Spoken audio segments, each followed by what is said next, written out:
విజయవాడ ఇంద్రకీలాద్రిపై శాకంబరి మహోత్సవాలు వైభవంగా కొనసాగుతున్నాయి.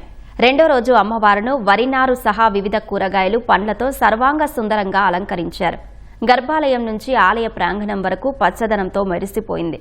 అమ్మవారిని దర్శించుకునేందుకు భక్తులు వివిధ ప్రాంతాల నుంచి పెద్ద ఎత్తున తరలివచ్చారు.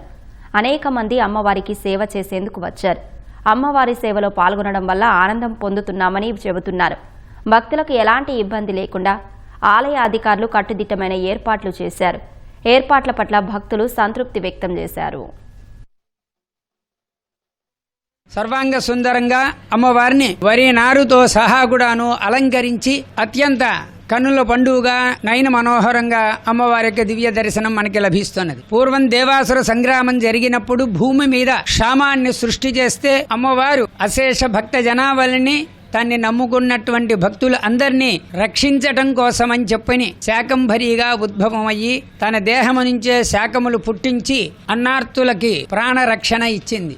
ఆషాఢ చీరతో వచ్చేవాళ్ళు కానీ, మామూలుగా శాకాంబరి ఉత్సవాలు చూస్తానికి వచ్చేవాళ్ళు కానీ చాలా రద్దీగా ఉంటుంది టెంపుల్. వాళ్ళందరూ కూడా అన్ని రకాల ఏర్పాట్లు చేస్తున్నాం. వాళ్ళ సంతోషంగా వెళ్ళేదిగా చూస్తున్నాం. వాళ్ళందరికీ క్యూ లైన్ లో చిన్నీళ్ళు గానీ, మజ్జిగ గానీ, మరి అట్లాగే బిస్కెట్లు గానీ, మరి అలాగే ఈ ఉత్సవాలను తిలకిస్తానికి వాళ్ళు అక్కడి నుంచి వెళ్ళకపోతున్నారు భక్తులంతా కూడా. ఇవన్నీ చూసి మరి వాళ్ళందరూ కూడా కదమం అనే ప్రసాదం చాలా బాగుంది అంటున్నారు. చాలా బాగుంది, అమృతం అండి, ఇది అమృతం లాగా ఉంది అంటున్నారు.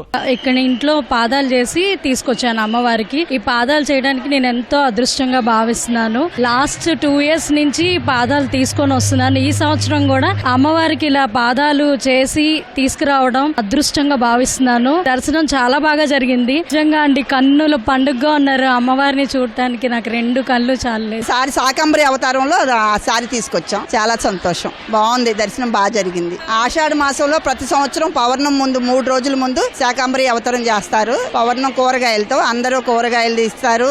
మళ్ళీ అమ్మవారి ప్రసాదం కింద కూరగాయలు తీసుకెళ్తారు. అందరు దర్శనం బాగా జరిగింది. సేవకు వస్తామండి ప్రతి సంవత్సరం. అమ్మవారి సేవకి, గాజుల సేవకి, శాకంబరి సేవకి చాలా ఆనందంగా ఉంటుంది. అమ్మవారు బాగా కనిపించారు. ఫెసిలిటీస్ కూడా బాగానే ఉన్నాయి. అన్ని శాకంబరి అవతారంగా కదంబం భోజనం పెడుతున్నారు. బాగుంది, అంతా చాలా బాగుంది. ఆ తల్లి బాగుంది. మాకు బాగా సంతోషం అనిపించింది. దుర్గమ్మగా బాగా సేవ చేసుకున్నాము. కూరగాయలలో పుట్టినాము, అన్ని చేశాము.